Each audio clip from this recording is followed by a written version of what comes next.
All right, well, thanks everyone for joining us this morning for how to issue a floodplain development permit.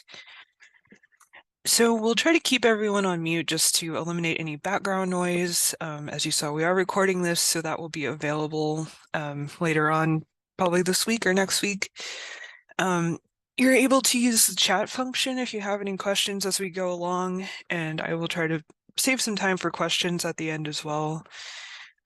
If you want the 1 CEC credit, I just need you to be on for at least 45 minutes in this class, and then let us know that you want a certificate at the end of that. If you have any technical difficulties, Caitlin is here recording and helping me monitor the chat. So just let her know, and we'll try to fix it if there's any issues. And like I said, it's being recorded, so why we're here. So today's goals are first to just do an overview of the NFIP and how that works, why we permit, why we map and adopt maps, then become a little bit more familiar with the type of projects and development that are going to require floodplain development permits, and just kind of go through those general requirements. And then we'll go through a couple of case studies on project types and what would be needed in those scenarios. And then hopefully there's enough time at the end for us to do a demo of our new floodplain development permit. So we updated that last January, and so that's available on our website, and I will be putting that that link up and everything. So first, we'll start with the overview of the NFIP. So over the last 30 years, flooding has been more dangerous in the US than any other weather-related problem. It costs a lot of money when things are flooded. And so to minimize flood damage, we have to understand where the risk is. So that's where our mapping projects come in, to be able to tell where the risk areas are, the high risk areas. So we're looking at the 100-year floodplain for regulatory purposes, but I will cover some of the other information that we have available regarding risk, and just that risks are increasing with climate variability. It's projected to get worse, so it's important that we have a good solid program starting now. So why we have floodplain maps, again, to understand where the risk is high, so that you can make an informed decision when you're permitting new developments, and we want to avoid future damage as much as possible in the community. So this will determine where flood insurance is needed. So it will be required if they have a federally backed mortgage, or it's optional for all other citizens. But people in the high-risk areas should have a flood insurance policy. It's the best way for them to be able to recover. And this map is called the flood insurance rate map. And so it shows you where the regulatory floodplain is, as well as some other more moderate risk areas. So this provides us the basis for updating our community floodplain management ordinances. So when you get a new map, you're required to adopt it through a floodplain ordinance that meets the minimum standards of the state and federal regulations. And so that's kind of mainly where these get updated. You can do an optional update. We just completed revisions to our model ordinances back in June of 2023 to include some higher standards that needed to be clarified, but they're pretty up to date. And these are where you find the foundation for the need to issue floodplain development permits. So your ordinance has all the specific regulations and requirements that have to be met for new development in the floodplain. So like I said, the template was released in June of 2023, and that was kind of in conjunction with our new state floodplain permit template that was released in January. So benefits of the NFIP. Basically, the community agrees to regulate new development in the floodplain, and insurance is available to all citizens in exchange for that. It's also an important part of qualifying for federal grants or loans for development. Any type of infrastructure grants in the floodplain, you usually have to be a participating community. It helps you qualify for federal disaster assistance for flood damages. And so we do have a whole fact sheet that we put together that clarifies in more detail what type of disaster assistance will be unavailable or available depending on if you participate. And then, of course, adoption of those regulations helps to better protect new development against flood risk. So we don't tell people they can't build in the floodplain, but you do have to meet these performance standards to make sure that you are reasonably safe from flooding to protect life and property. So these are some of our resources that we have. If you are not familiar with what we have through our site, we have the current effective floodplain viewer. So this is our digitalized maps that are available through that link, and it will show you the current effective maps, and there's plenty of other layers and information in there that will be helpful to you. FEMA also has the National Flood Hazard Layer. So our current effective viewer is a little bit more state specific, and so it might be a better use to you than the National Flood Hazard Layer, which can be kind of slow since it's nationwide. So you want to be aware of any upcoming mapping projects and use more restrictive data as that gets provided to you. So we do a lot of communication with the community officials before we have any public meetings or anything, but it's a long, typically a 5-year process to get a map updated. So there's these incremental steps along the way. So you should be aware of any new mapping projects and definitely have ample opportunity to provide feedback on those maps and those projects. If you're not sure where your county is, because we do countywide maps, we do have on our website at that bottom link just an overview of the state and where those maps are in progress as we go forward. So that's what that is showing. So we start at the watershed level and then break it down into counties. So right now we are working with multiple counties on updating their ordinances and adopting new maps in like Bourbon County and Lynn County and a few others as well. So that's just typically ongoing throughout the year. So this is our most recent one. You can see the watershed overlay on this map, and it's just kind of showing you the same thing where we are with updating maps. And so this map is a little bit older, but I did update the numbers on this, just an overview of NFIP participation in Kansas. So we have close to 5,000 flood insurance policies, and that has been decreasing every year really since the start of the program, and that's a nationwide trend. For whatever reason, I think there's various reasons why they're being dropped, but that's how much we have in coverage. 7,800 claims since 1978, and then 109 million paid since 1978. So we do have quite a few participating communities. I think it's like 480 that participate.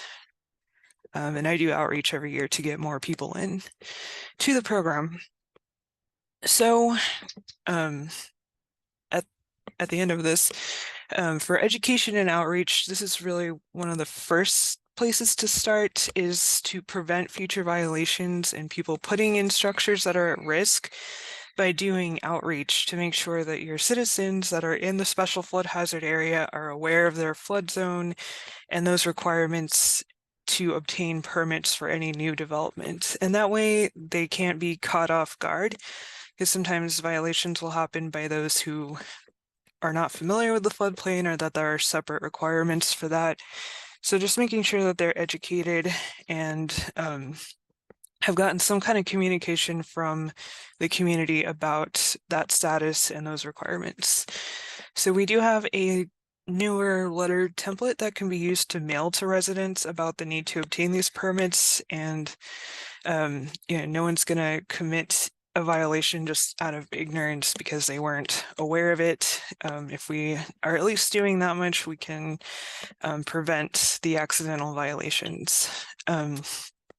So Maybe, Caitlin, if you want to put our NFIP resources page in the chat, I'll be referring to it quite a bit throughout this presentation, but that's where we have all of our new templates, and that's where the new permit template resides, as well as some other helpful resources.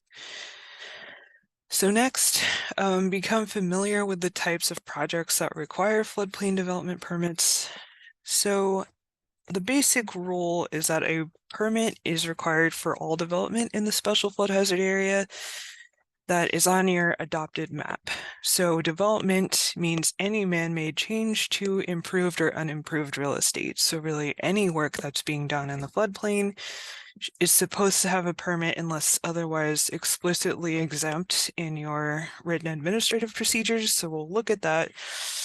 Basically, we have structural development. So this is new buildings or additions to an existing building, manufactured home.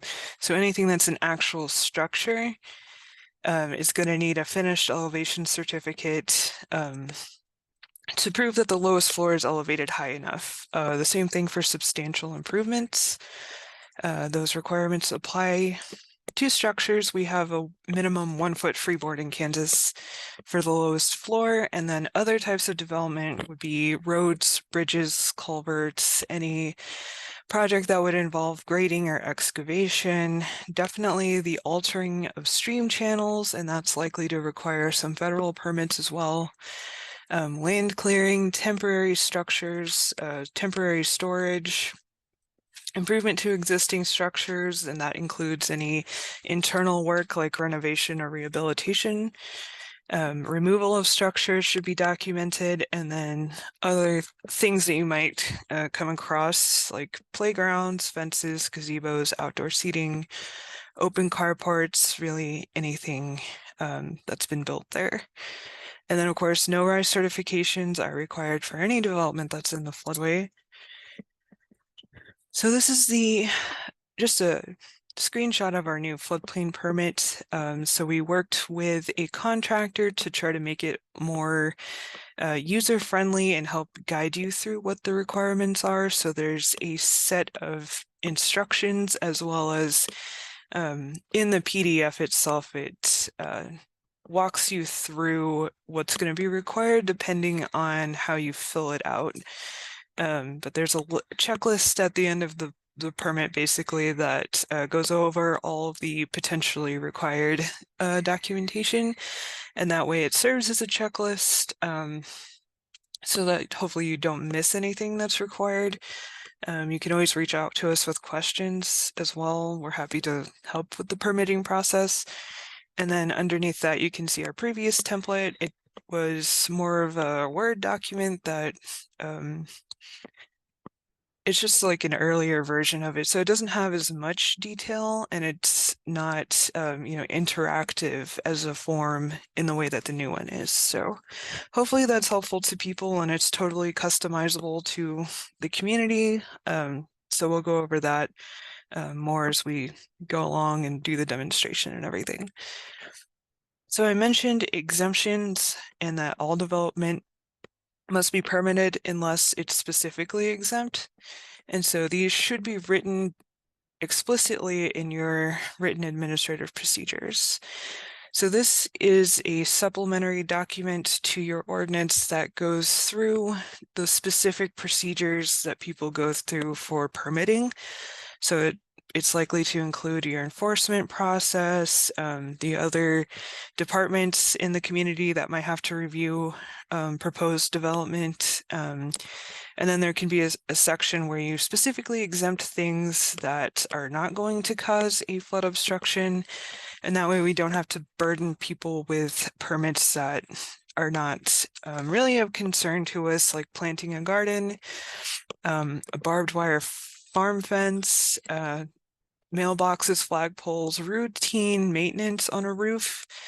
That's not going to cause an obstruction, and so that's the threshold that we're looking at. These small projects that are not going to cause an issue can be explicitly exempt, but you just have to be extremely clear so that there's no possibility of a misunderstanding and that you're not making arbitrary decisions, that everything that you require to be permitted or exempt is written out as part of these internal documents, and then you treat everyone consistently with how you require stuff. So that way you're not giving any preferential treatment to anyone or something like that.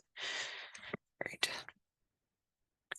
So you should identify what those other departments might be that might have to review floodplain decisions. So it could be the health department, building, electrical, emergency services, just the other departments. And then you should have a routing and sign-off procedure for that. And that procedure should clarify, you know, the order in which things are reviewed, a turnaround time, and that way you're consistently, you know, working with those departments and you're on the same page about things. And if you need to withhold permits to leverage that for compliance, that can also be a helpful tool to avoid violations or to fix them. And that way you're giving consistent messaging and you're not confusing any applicants.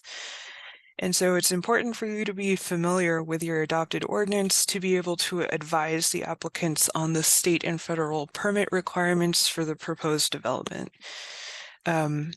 And then there is a requirement to notify us and adjacent communities if there was any relocation of a water course, as well as to FEMA. And I think that would be part of the state and federal permitting process, but we do have people that can help with the stream alteration side of things. So some case studies. Basically, what conditions exist on the ground? So that's where you would start. What is the current elevation? What is the proposed development looking like? So in this case, we have a mixed-use non-residential building.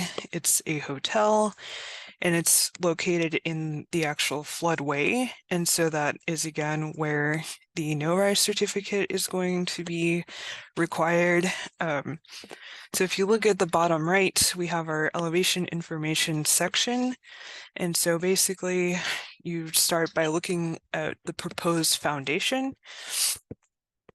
Now, most structures are not allowed to have a basement. It could be a dry flood-proofed non-residential basement, but other than that, we're looking at a slab on grade or a crawl space or a full story enclosure. So just documenting what that foundation type is so that we can make sure that the lowest habitable floor is elevated high enough, because that's kind of the most important aspect of permitting new buildings is looking at what the lowest habitable floor is and making sure that it's elevated high enough and doing inspections during construction to make sure that it's being built correctly. It's a lot easier to fix it if it hasn't been completely finished yet. As I said, there's dry floodproofing as an option for non-residential structures, and then there's just a little bit of information about what the datum is, and that's, you know, dependent on when your firm was created, what datum it's in. So just looking at this, walking through the construction of a new hotel in the floodway. So we are in the Zone AE floodway. Of course, you always need that local floodplain development permit, and if it's elevated on fill, then it's likely to need a state permit as well. So I have that contact information towards the end of the presentation, but yeah, if it's elevated on fill on average a foot or more, then it's required to have a state floodplain fill permit in addition to the local permit. As I mentioned, this is a commercial mixed-use building that has non-residential and residential uses. And so, as I said, of course, it's going to need that no-rise certification, and it has to have the lowest floor elevated to at least 1 foot above the base flood elevation. So that has to be calculated. And 1 foot above is the state minimum standard. Your ordinance might have additional freeboard or other higher standards that you need to watch out for to make sure that people are complying with those higher standards as well. So you could do dry floodproofing for the non-residential parts of the hotel, but that is not commonly used in Kansas. That is like an engineering plan, basically, so that the building is constructed to be watertight. So it's difficult and it's high maintenance. So you're not likely to come across that. But the initial application requires a survey to document what the ground elevation so that we know how much fill would need to be brought in, and make sure that the lowest floor is high enough. So the permit allows you to do inspections to ensure compliance while things are under construction. So just like in our previous template, when they sign off on it, it basically says you have permission to enter their property to do inspections. And then, of course, for new structures, you need a finished elevation certificate that's going to document what that lowest floor is and other characteristics of the structure that you need to make sure that you can approve a permit. Yeah, if you've removed structures, it's a lot easier. You don't need a no-rise certificate. So if we're just taking a building out and removing all of those construction materials, just needs a local permit to document that. So something else that comes up quite often are accessory structures. People will just put a shed in their backyard, but they're required to either be elevated or wet floodproof, depending on if they fit the parameters. So in that case, we're not in the floodway, we're in the AE zone. So we don't have to worry about no-rise certificates. Obviously it needs the local floodplain development permit, and if it's on fill a foot or more, the state permit.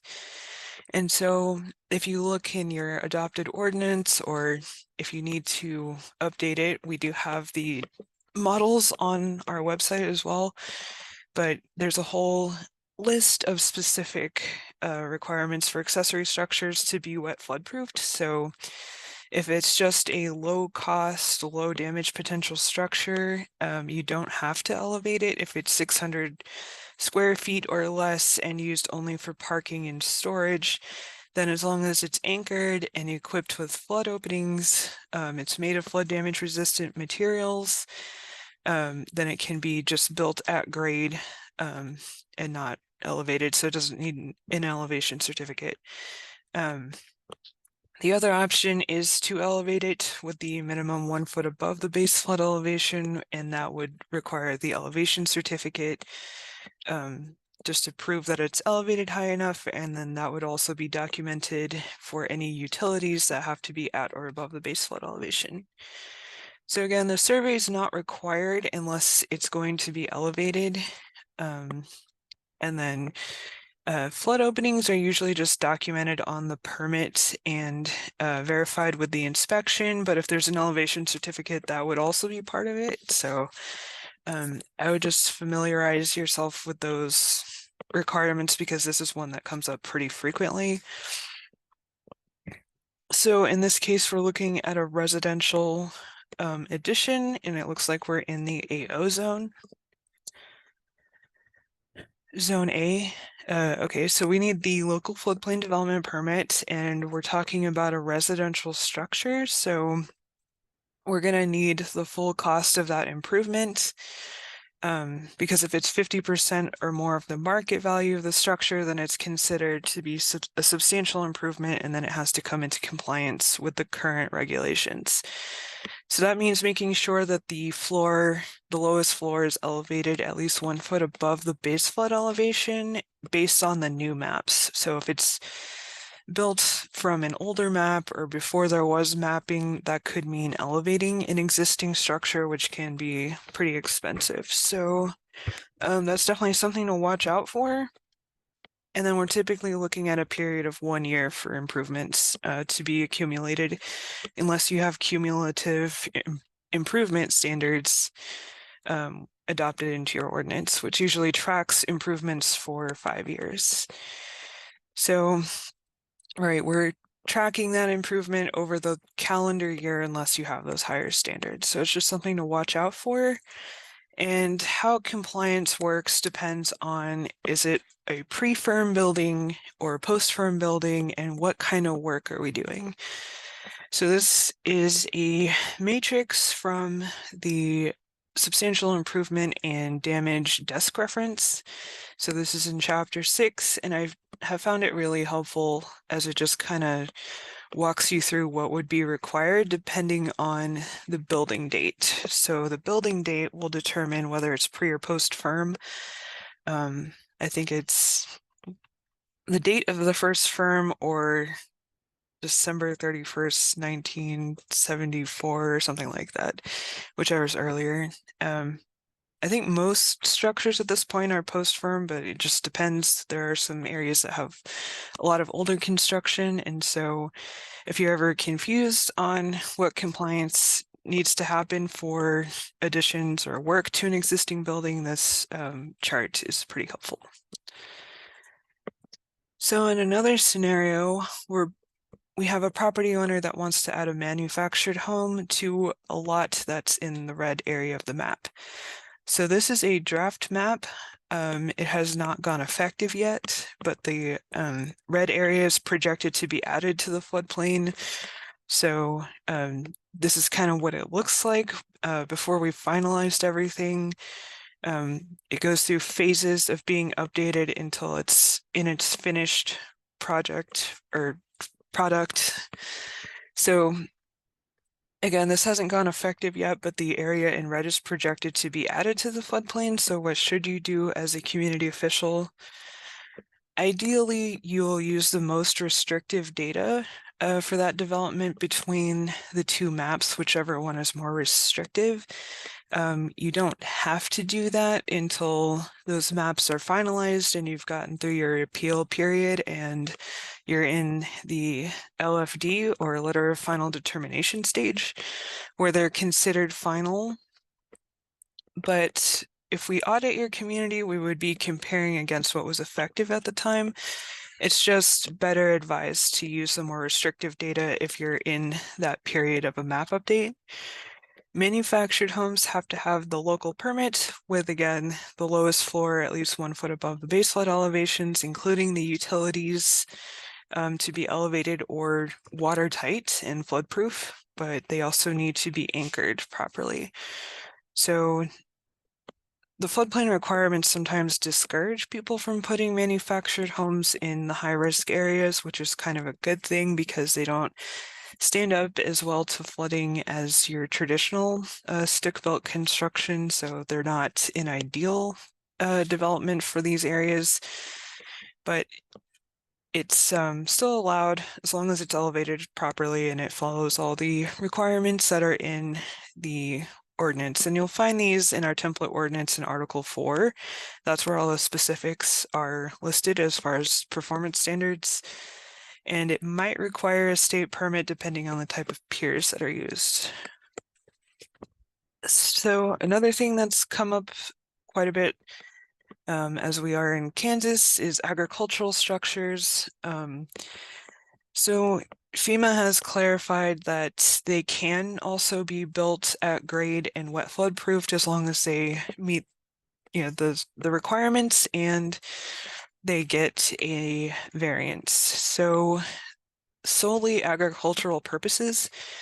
So that's defined as the production, harvesting, storage, drying, or raising of agricultural commodities and livestock, and it excludes any employment, entertainment, manufacturing, retail, or wholesale uses. And I just say that specifically because sometimes, people are selling maybe just pumpkins or something like that, but that also changes the use so that it's not strictly agricultural and it's considered like employment or something like that. So just stuff to be aware of as far as what is an agricultural structure. Otherwise, it would again have to be elevated to at least 1 foot above the base flood elevation or higher. As noted in the ordinance, it requires the local permit, and if it's elevated, it's going to need the elevation certificate from a surveyor or a licensed engineer. Architects are not allowed to fill them out in Kansas. And then if fill is used, it might need a state permit. So the reason they require a variance for wet flood proofing is to make sure that we're looking at the specific damage potential of these structures because they can really vary in how they're used and what the risk is as far as flooding. And so they want to make sure that communities are really taking a good look at the proposed use to make sure that wet flood proofing is an appropriate option rather than elevating. So it's like corn cribs or certain types of barns or stuff like that is not likely to cause much of an issue, whereas there are some like, chemicals that we wouldn't want to get into floodwater. Livestock are not an ideal choice for wet flood proofing, although it is allowed. But just making sure that the community is looking at the damage potential for a flooded agricultural structure, and these don't have any size limitations. So the accessory structures, 600 feet, these don't have that. So right, if it's going to pose a danger to public health, safety, and welfare if flooded and the contents are released, then it should either be elevated or relocated somewhere outside of the floodplain. So that's an overview of structures. Other types of development, like I mentioned, drilling, pipe projects, we usually suggest that you make it a condition of their floodplain permit to restore the ground to its previous condition. So like when they're installing utilities underground, and if there's any work in or near a stream is when it gets kind of serious that you would probably need some federal permits as well as state. And then pipelines with more than 50 square miles of drainage or have temporary stream crossings definitely need a state permit. So we have a whole recorded training on state permitting. If you ever are interested in looking at that, it's on our training page.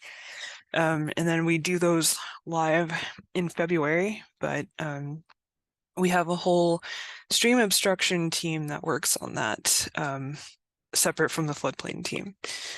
So you want to pay attention to projects that may require a low MAR, and that's when there's a base flood elevation increase or decrease in the floodway, and that requires an official map revision. And then other types of development like fences are just a simple local permit, and they don't require a state permit, but of course, if they're in the floodway, they would need a no-rise.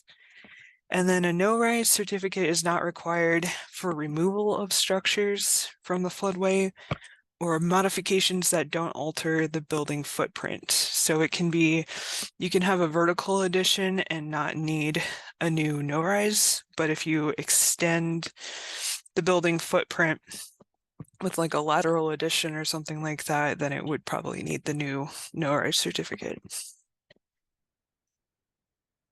So another very common thing are recreational vehicles in the floodplain. So it's pretty straightforward. They can remain on the site for up to 180 consecutive days or be fully licensed and ready for highway use. So that means there's air in the tires, it's licensed, it only has the quick disconnect type of utilities.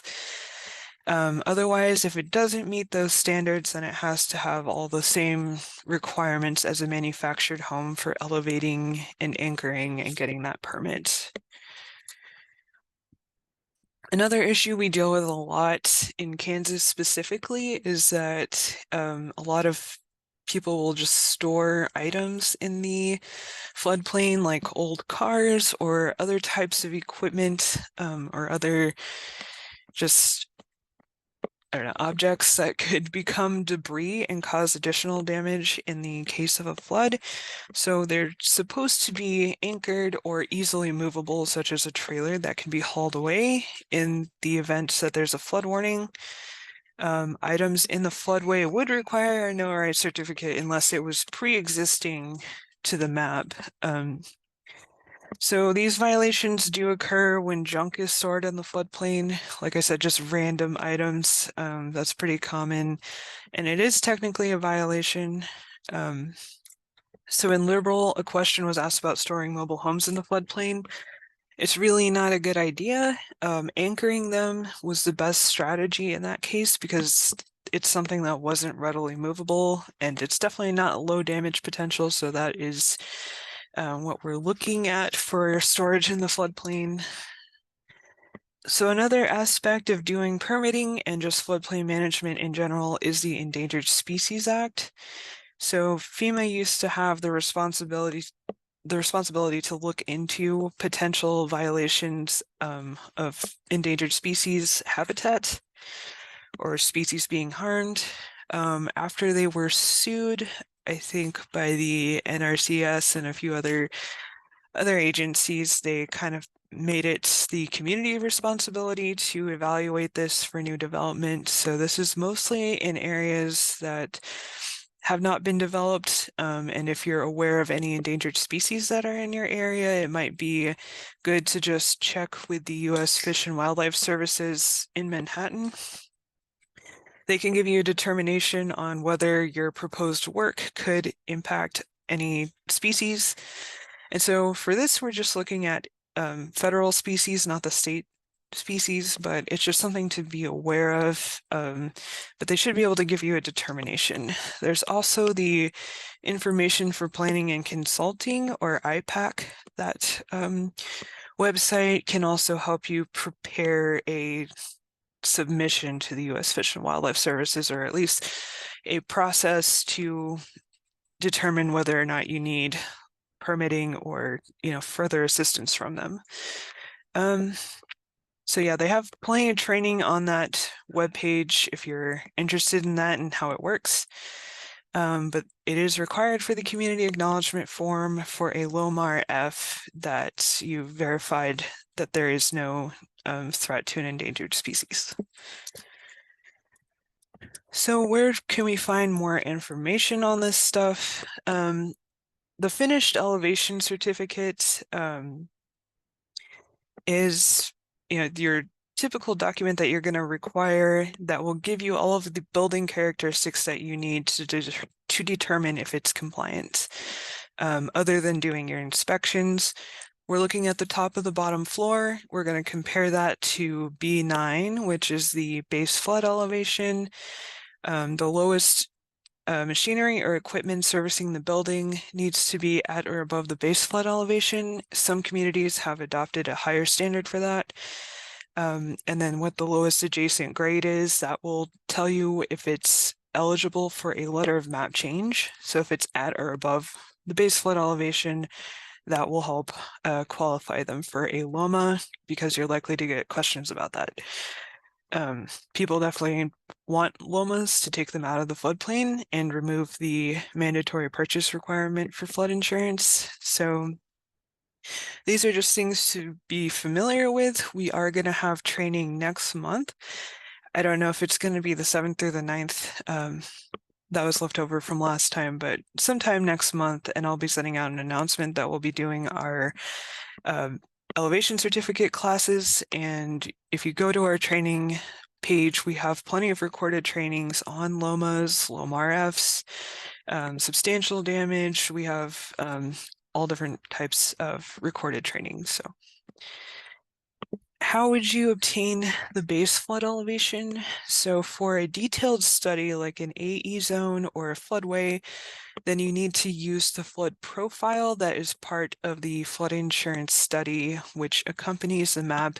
And it's a detailed report on how that map was developed. And it also has pages of flood profiles, which is what would be used to determine what that is. We don't want to use elevations that are on the firm because those are generalized, they're rounded, and we need to be within 1/10 of a foot. Unless you're looking at like a lake or a reservoir, then you would use that. And so we do have recorded training on how to calculate a base flood elevation depending on the flood zone, and that's also available on our training page.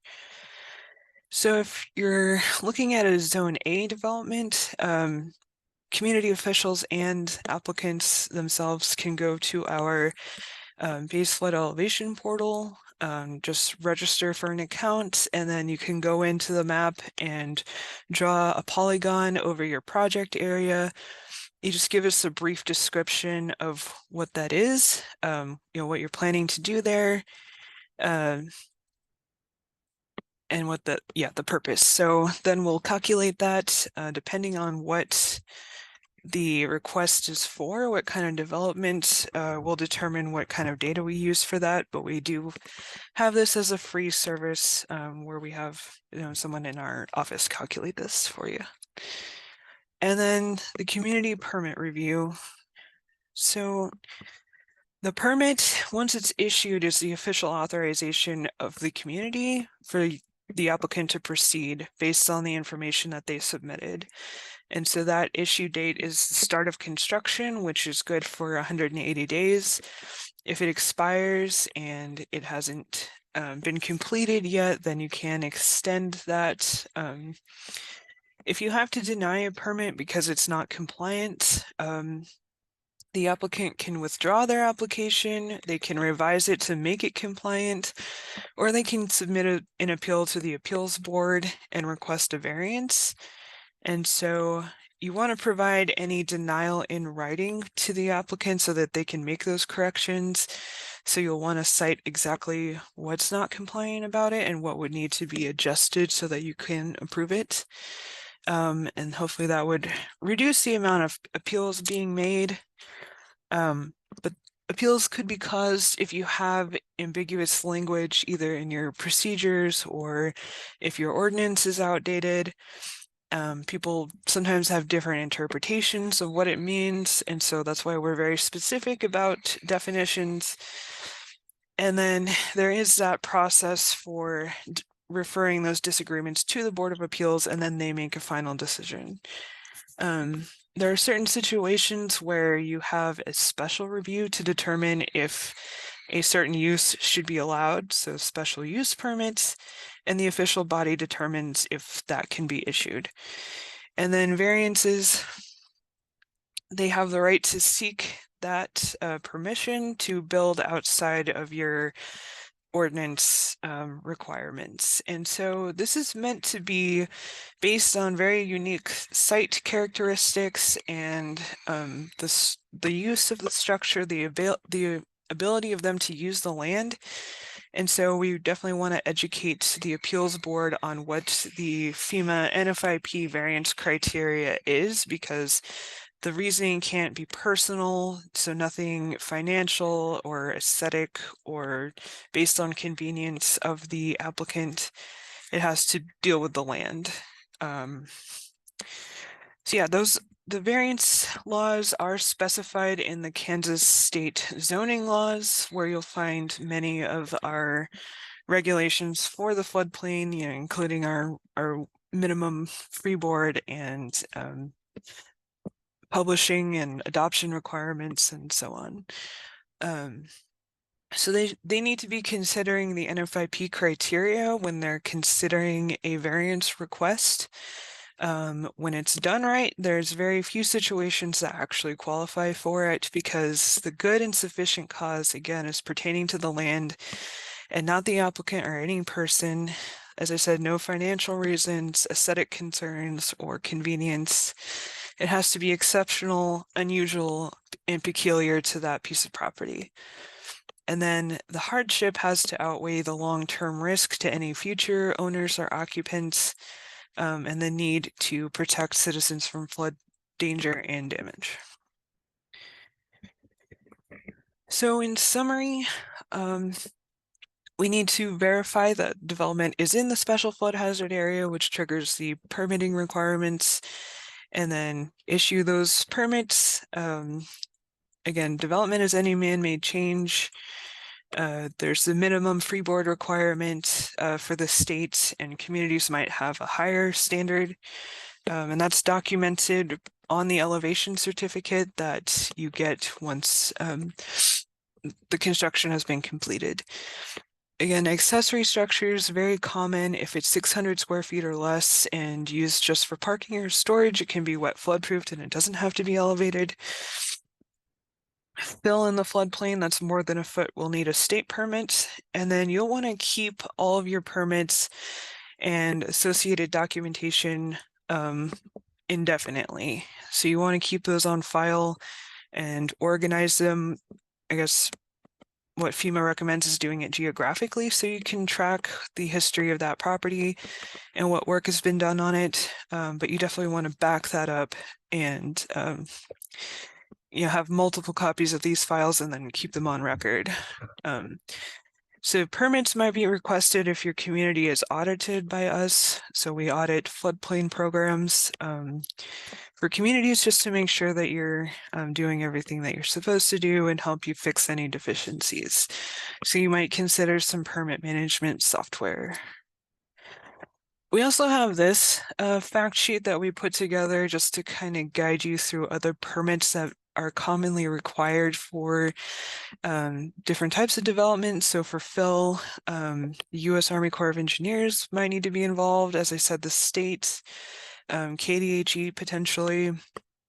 And then there's resources for the Endangered Species Act and other construction activities. So it's just kind of referring you to those other states and federal agencies that you might be working with and need permits from when you're developing in the floodplain.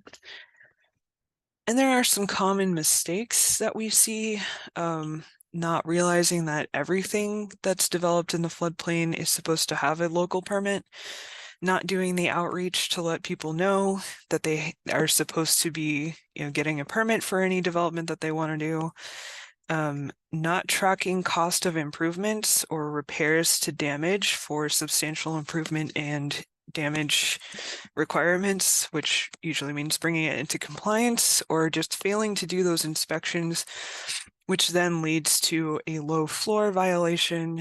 That's most common is that it's not elevated high enough. And that can be, again, an expensive fix. So we want to make sure that we're tracking those things as they're being constructed. So again, developments require local permit, keep all of your records. The community official is responsible for ensuring that it's compliant. Again, we're here to help you if you need assistance in reviewing a proposal. And then those specific requirements are outlined in your floodplain management ordinance, so definitely be familiar with that. Of course, you can email or call us anytime.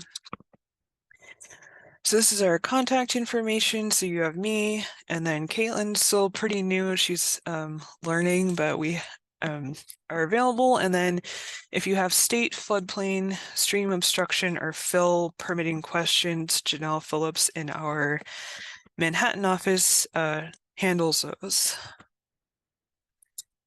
So now I'm going to pull up the new draft floodplain permit template and just kind of go through it. You can go to the website and download it yourself if you want to follow along and just kind of feel it out, or you can just watch me as I go through it a little bit. I downloaded it. Sorry. Okay. So while that's opening, again, we do have a set of instructions here, and then we have the Smart PDF version, and then we also have Word version. So this is what it looks like. Again, it's totally customizable to your community. So I would say you can probably download this, customize it, add your logo, add your contact information, and then make this available to people, on your websites and stuff like that. We have an area here for any additional details that are specific to your community, the routing details, variance information, especially your higher standards you'd want to put in here so that people are aware of those requirements. And then you have, space up here to assign it a number and those dates and that kind of thing. And then just pretty straightforward, the property owner's full name, their contractor or developer, and then the site information. So parcel number, legal description, that kind of thing to make sure that it all matches up with your other documentation. And then when you get down here, this is where we start looking at what kind of project are we trying to permit here. So there's structural development for new structures here. And then the other types of development that are not necessarily structural, so fence, retaining walls, drainage improvements, storage of material and equipment, and that kind of thing. And then if you click on these, it will give you more information about what each of these actually mean. And so that way, it will help you determine what needs to be marked. And it's just like a full description of that type of work. And then, of course, channel improvements. So again, this is where you'd probably need more state and federal permits for that type of work. But it does give you like the overview of those requirements, and then you can, further detail what the actual work is. And then once you've determined what the type of work is it new construction? Is it an emergency repair? Is it an addition or an improvement? And that way you can determine what the modification type is. And again, it will tell you more about what that means and those requirements. And then is the work connected to an existing structure? And so this is where we're addressing substantial improvement requirements. And it tells you what costs have to be included for this determination. It asks you what the value of the structure is without the land. So it's the structure without the land, that cost, and then you can compare it to the cost of the project. And if it's less than 50%, then it's not a substantial improvement. If it is a substantial improvement, you need to determine whether or not that structure is in compliance with the current base flood elevation and make sure that it gets elevated if it's required to be elevated.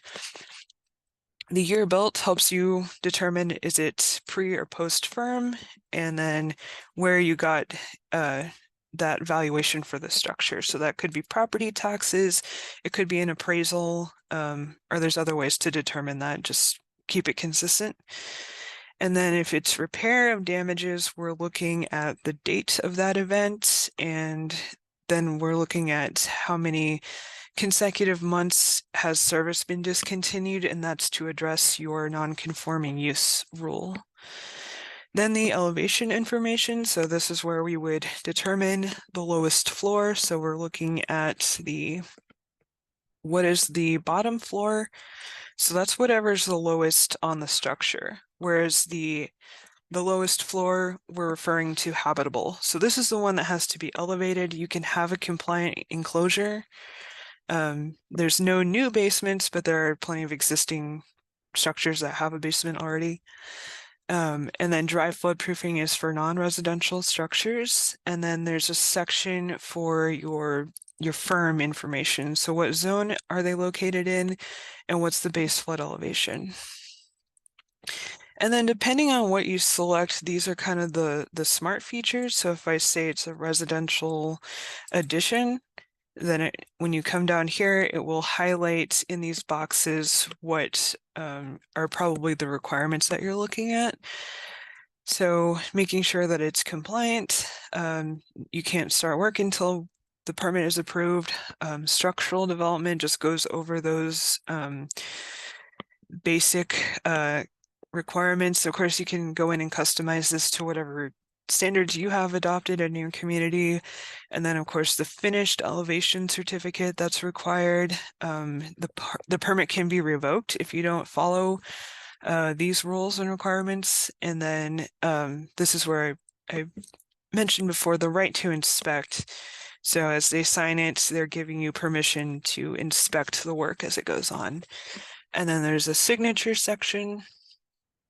And then there's just some additional information for your office, just to have this to make sure that everything's filled out appropriately. So this information can come from just the firm itself, or the elevation certificate also has mapping information. And then just these required documents. So these are the checklist function that I mentioned, so that you can go through and just make sure that you haven't missed anything.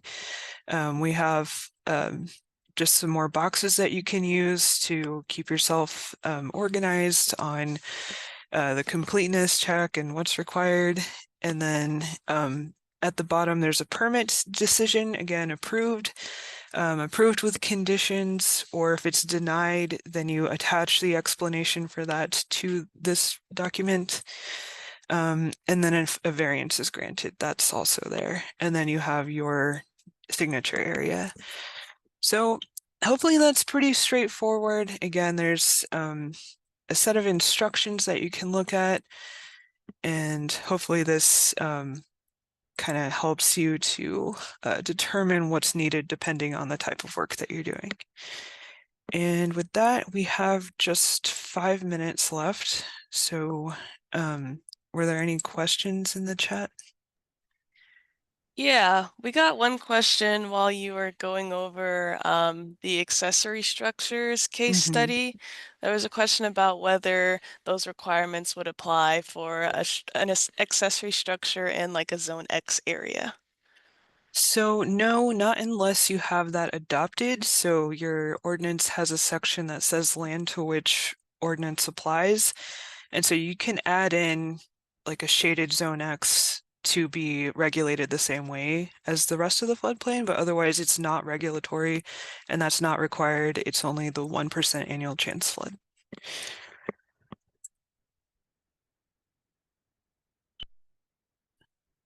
Other than that, if anyone wants to come off mute to ask anything, so you just keep them for yourself on file for the community, and then if we need to see them, if we're doing an audit, we'll ask for copies of all your permits from the last 3 years and just evaluate those to determine how the permitting process is working and make sure that there aren't any deficiencies that need to be addressed. Yep. Okay, so if anyone wants a certificate, I don't think we have any polls. Did you see any polls, questions? Yeah, there is one poll question. It looks like it may just be about whether any of our attendees are CFMs. I can just launch it and Yeah, that'd be great. okay, should be active or live now. Okay, cool. So yeah, this we'll use this to send out those certificates to you. I don't know what else I was gonna say.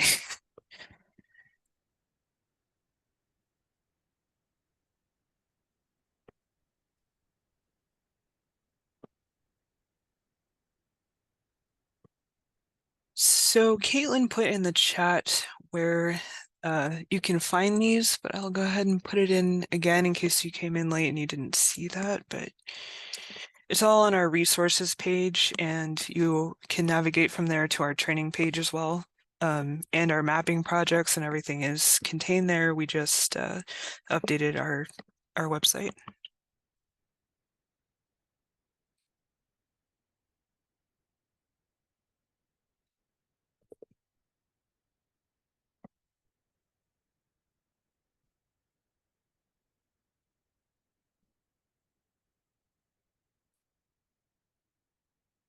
All right, so does it look like everyone responded to the poll?